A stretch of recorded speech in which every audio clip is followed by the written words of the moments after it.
이 시간에는 성경 말씀 마태복음 5장 44절로 45절을 중심으로 해서 편벽됨이 없어진 하나님의 공평, 이런 제 말씀 상고하는 가운데 빛의 은혜 받기를 원합니다.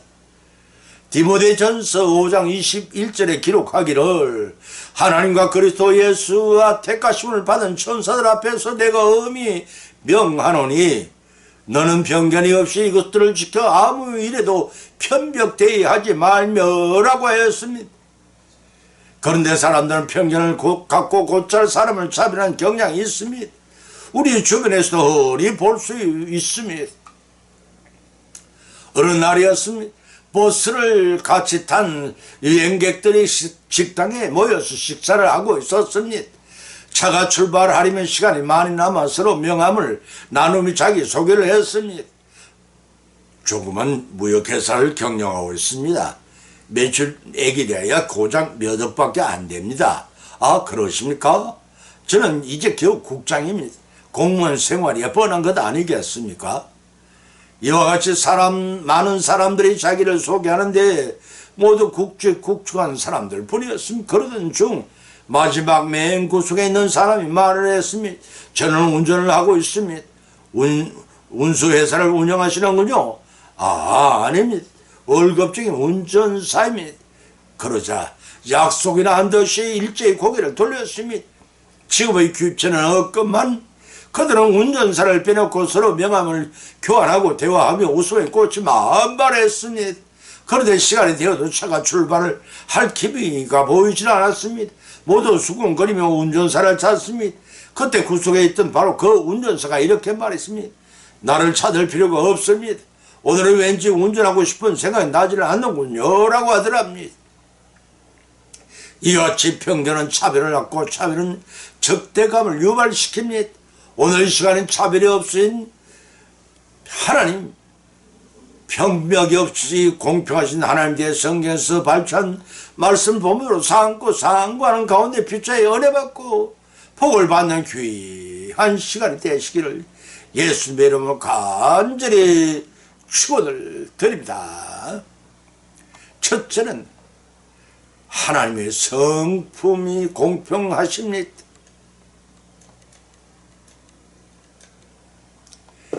본문의 말씀 이사야서 5장 15절 17절을 찾아보면 기록하기를 천한 자는 굴복되고 귀한 자는 낮아지고 오만한 자의 눈도 낮아질 것이 오로지 만군의 여호와의 공평함으로 높임을 받으시며 거룩하신 하나님의 의로우심으로 거룩하다함을 받으시리니 겉에 어린 양들이 자기 초장에 있는 것 같이 먹을 것이요 살찐 자의 황망한 밭의 소사는 유리한 자들이 먹으리라고 하셨습니다.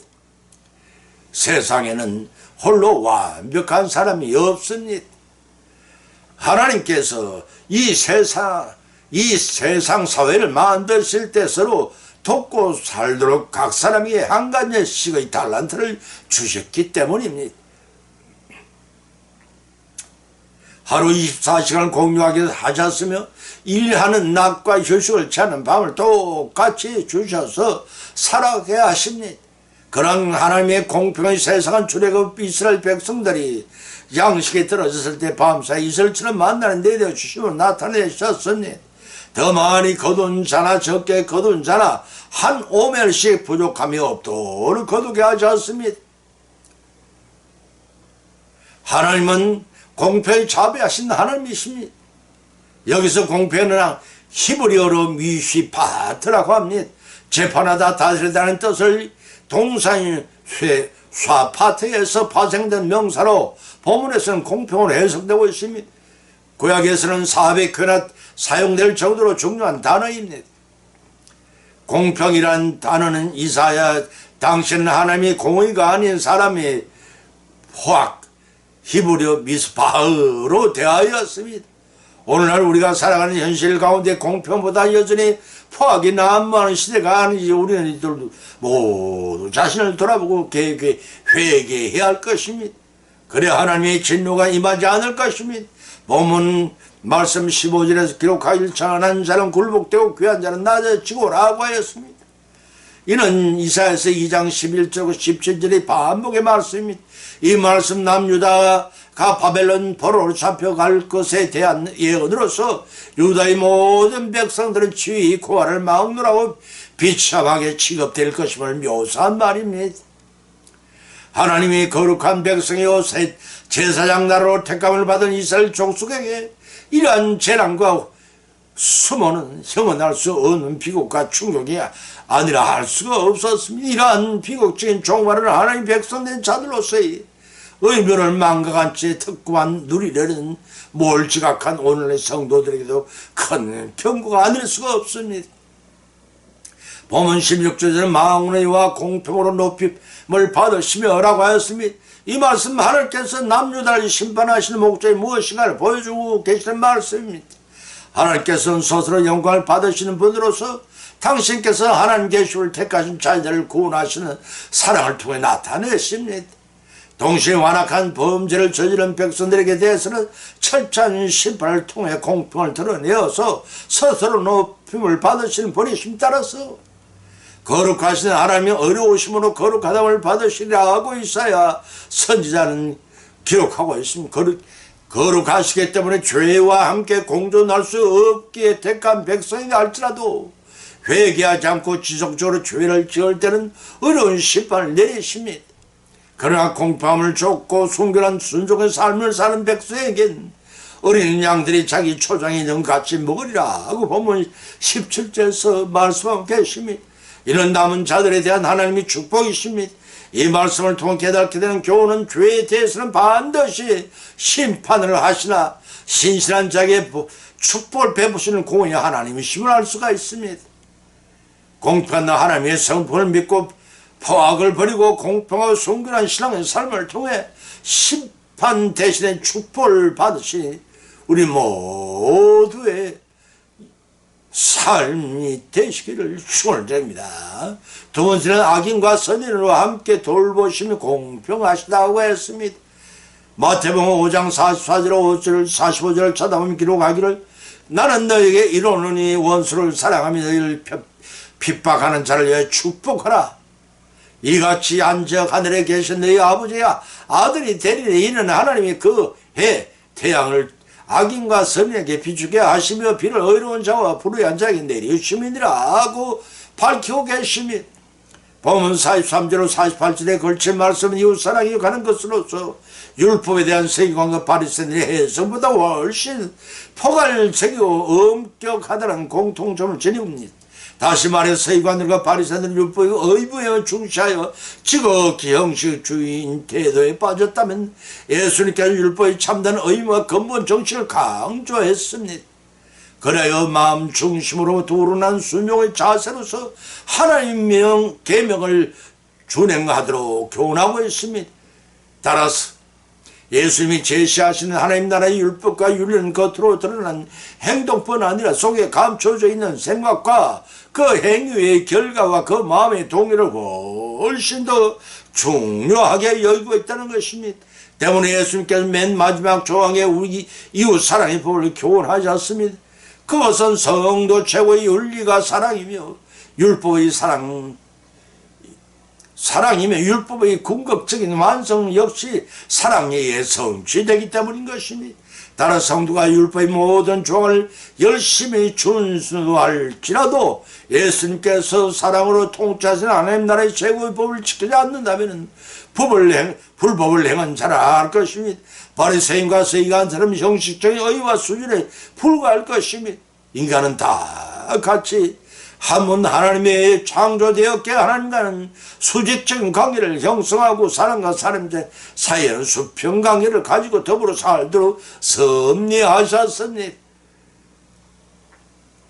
그러므로 우리는 하나님의 관계만 치중하지 말고 동시에 인간끼리의 관계에서도 하나님의 법과 진리에 따라 바른 관계를 가져야 한다는 것입니다.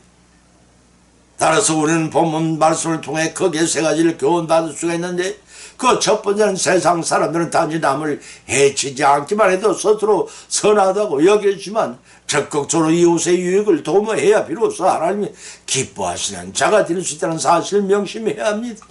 두 번째는 인간 스스로의 성품과 의지로는 결코 하나님의 법과 윤리를 준수할 수가 없습니다. 왜냐하면 로마서 3장 9절로 18절에 밝힌 것은 죄 때문입니다. 따라서 성도는 예수님 안에 거하는 신비한 연합을 통해서만 하나님께 요구하시는 믿음과 삶의 수준에 도달할 수 있음을 아셔야 합니다. 내 말이 아니라 요한복음 15장 4절로 7절의 예수님 말씀입니다. 그 세 번째는 하나님의 사랑과 이웃 사랑은 불가분의 관계에 있습니다. 때문에 마음과 목숨과 뜻을 다하여 하나님 전인격적으로 사랑하고 동시에 이웃을 자기처럼 사랑해야만 합니다. 이것이 율법과 선자의 강령이라는 사실을 마태복음 22장 36절 40절에서 예수님을 밝히심을 결코 잊지 마시기 바랍니다. 보면 44절에 너희를 사랑하며 기도하라 하고 하셨습니다. 악에 대항하지 말라는 소극적인 교훈을 뛰어넘어 적극적으로 원수마저도 사랑하라고 교훈하십니다. 이러한 원수 사랑 그리스도 교훈의 극치며 예수님께서 친히 십자가를 지심으로 증거해 보이셨습니다. 누가복음 23장 34절에 밝힌 말씀입니다. 따라서 악에게 비겁하게 굴복할 것을 요구한 것이 아니라 마음을 돌이켜 악을 포기케 하는 진정한 사랑으로 승리하도록 그 비결을 가르쳐 주신 것입니다. 그러한 원수까지 사랑하는 자들에게 보면 45절에서는 기록하기를 하늘에 계신 너희 아버지의 아들이 되리니 라고 하였습니다. 유대 사회에서는 아들은 아버지의 성품은 물론 재산과 직업까지도 물려받습니다. 이와 같이 우리 성도도 하나님의 자녀로서 하나님의 유업을 물려받기 위해서는 우리에게서 하나님과 동일한 성품이 발견되어야 합니다. 그 성품 범죄에 하나님 떠난 인간 세상에 독생자를 주시기까지 죄악된 우리를 사랑하신 것 가지 원수를 사랑한 것으로 나타내 보여야 합니다. 왜냐하면 본문 중반절 이하에서 하나님이 그 해를 악인과 선인에게 비추게 하시며 비를 어려운 자와 불의한 자에게 내리십니라고 하셨기 때문입니다. 인간이 원수조차도 사랑해야 하는 까닭으로서 영적 아버지 되신 하나님이 악인과 불의한 자에게 해와 비를 주셔서 생명을 연장시키는 사실을 알 수가 있습니다. 그러나 여기서 중요한 사실은 악인과 불의한 자에 대한 하나님의 관심은 창조주로 일반적인 관심이지 구원에까지 이르게 하신 아버지의 관심이 아니라는 사실을 아셔야 합니다. 그러나 성도는 형제와 이웃에 대해 차별하지 말고 지속적인 관심을 가지고 그들의 구원을 위해 적극적으로 노력하는 사랑을 실천하십시다. 눈에 보이지 않는 하나님 사랑을 실천함으로써 예비하신 복을 받으시는 우리 모두 여성이 되시기를 예수님의 이름으로 축원드립니다. 세 번째는 모든 사람이 주가 되시면 공평하십니다. 로마서 10장 11절 13절을 찾아보면 기록하기를 성경에 이르되 누구든지 저를 믿는 자는 부끄러움을 당하지 아니하리라. 유대인이나 헬라인이나 차별이 없으나 한 주께서 모든 사람이 주가 대사체를 부를 모든 사람에게 부여하시도다. 누구든지 주의 이름을 부르는 자는 구원을 받으리라고 밝히고 계십니다. 하나님은 이스라엘 백성들만의 하나님이 아니십니다. 하나님을 사랑한 모든 사람이 하나님이십니다. 민족과 피부, 색깔과 종파를 초월하신 만인의 하나님이십니다. 더 강부비한 의미로 하나님의 형상으로 대초에 창조하신 아담의 후예들의 온 인류를 하나님이시오 특별한 의미로 택함을 입은 사람들의 하나님이시지만 하나님은 공평의 하나님이신지라 모든 사람이 주가 되십니다. 동시에 하나님의 천진만물의 말씀을 창조하셨으며 지금도 살아계셔서 한치 오차도 없이 우주 만물을 운행하시고 통치하고 계시는 전능의 하나님이십니다. 그래서 본문 11절에 기록하기를 성경에 이르되 누구든지 저를 믿는 자는 부끄러움을 당하지 아니라고 하셨던 것입니다. 인간의 생사화복을 주관하신 하나님이신지라 택한 성도는 버리지 아니하시며 끝까지 구원의 길로 인도하시며 저 천성 도착할 때까지 과호하시며 인도하시며 그 길을 형통케 하십니다. 때문에 대적들로부터 비웃음을 당하거나 부끄러움을 당치 않게 하시는 하나님이십니다. 그러나 사랑의 배려에 대해 본문 12절은 유대인이나 헬라인의 차별이 없음이라고 하였습니다. 이 말씀 믿음에 매는 서민을 차별하는 유대인이나 헬라인 등 이방인들이 배제되지 않는다는 뜻입니다. 이 말씀 불신앙적인 유대인에 대해 구원받은 이방인들이 자칫 범할 수 있는 교만에 대한 경고이기도 합니다. 이방인들이 구원받은 것은 자기 행위로 말미암지 않고 오직 하나님의 은혜로 된 것이기 때문에 결코 구원받지 못한 유대인들을 멸시하거나 조롱하며 뽐내서는 안 된다는 것입니다. 오늘날 우리 성도는 신앙생활에 있어도 마찬가지입니다. 자신의 믿음과 지식이 다여 믿음이 연약한 성도를 깔보는 행위는 곧 불경한 자기의 자랑에 불과합니다. 때문에 항상 겸손해하고 오히려 자신의 약함을 자랑하는 자가 되어야겠습니다. 그와 반대로 유대인들과 서민의식을 자랑하는 행위를 버려야 합니다. 예수님께서 이 땅에 오셔서 주대인과 이방인과의 막힌담을 하시고 진정한 평화를 가져오셨기 때문입니다. 때문에 본절 정만절 이하에 한 주께서 모든 사람이 주가 되사 저를 부르시는 모든 사람이 부여하시도다라고 했습니다. 로마서 2장 19절 37에 의하면 하나님이 유대인의 하나님이신 뿐만 아니라 이방인의 하나님이 되신다고 밝히고 있습니다. 그뿐 아니라 할례자나 무할례자나 구별될 수 없음을 강조했습니다. 또 같은 원리로 사도 바울은 예수님께서 주가 되신 것은 모든 사람을 위함이라고 증거를 했습니다. 고린전서 12장 4절 13절 참조하시기 바랍니다. 따라서 그리스도 안에 거하는 것은 주님의 공평하고 차별 없는 부요함에 참여하는 것입니다. 아담의 타락으로 인한 인간이 필연적으로 겪게 된 궁핍과 부족함에 해방되어 진정한 풍요를 누리게 되는 것이 바로 구원의 상태입니다. 때문에 본문 13절에 기록하려거든 주의 이름을 부르는 자는 구원을 얻으리라 하고 하셨던 것입니다. 초대교회 시대부터 주님의 이름을 부른다는 표현은 하나님께서 독생 대속주로 보내신 예수님을 자신의 구주로 삼고 살아가던 신앙 고백입니다. 특히 공식적인 자신이 그리스도임을 나타내는 표식이기 때문에 주님의 이름을 부르는 어떤 사람일지라도 구원받게 하시는 공평의 하나님이십니다. 이를 믿고 차별하지 말고 공평의 하나님의 뜻을 순종하여 온전한 구원을 이루어 나가시는 저와 여러분의 여성이 되시기를 예수님 이름으로 간절히 축원을 드립니다. 결론을 맺습니다. 오늘 본 말씀을 상고하는 가운데 피차한 믿음대로 은혜를 받아 또한 세 가지 교훈을 받은 줄 압니다.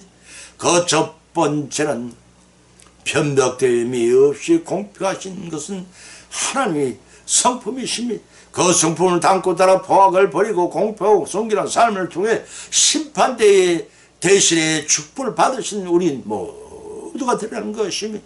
그 두 번째는 공평한 하나님은 악인과 선인과 함께 돌봄이 공평하다는 것입니다. 우리도 하나님의 성품을 본받아 형제와 이웃을 차별하지 말고 지속적으로 노력하여 그들을 구원으로 인도하여 예배하신 하나님의 상급과 복을 받으라는 것은 그 세 번째는 편벽됨이 없으신 공평한 하나님의 모든 사람이 주가 되시는 공평의 하나님이십니다. 때문에 누구든 주님의 이름을 부르는 자에게 구원을 얻게 하신다는 것입니다. 이러한 교훈을 말씀으로 받은 것을 그치 말고 우리의 신생 가운데 받은 교훈의 씨앗을 심고 잘 가꾸어서 풍성한 믿음의 단을 기쁨으로 거두시는 우리 모두의 믿음의 여성이 되시기를 예수님 이름으로 간절히 축원을 드립니다. 찬송가 찬송가 337찬원입니다.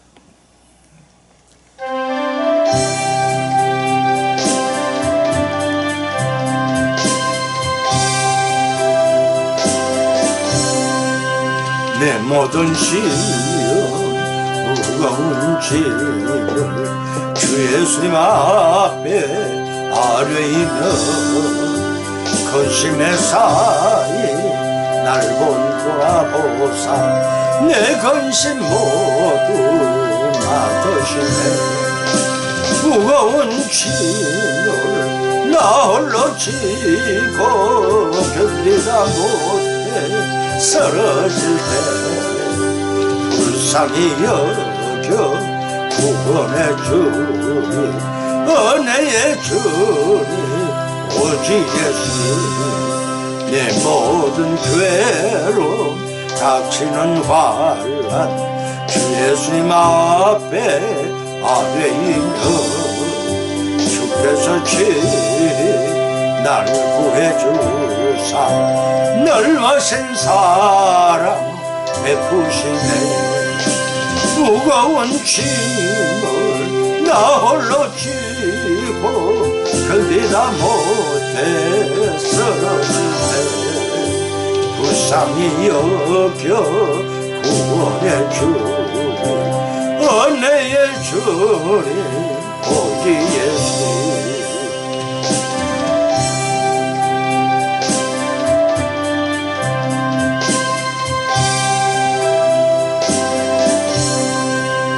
내 짐이 점점 무거워질 때 주님 예수님 앞에 아뢰요 주께서 친히 날 구해주사 내 대신 짐을 져주시네 무거운 짐을 나 홀로 지고 견디다 못해 쓰러질 때 불쌍히 여겨 구원해 주님 은혜의 주님 오직 예수님 마음의 시험 무서운 죄를 주 예수님 앞에 아뢰이며 예수님 나의 능력이 되사 세상을 이길 힘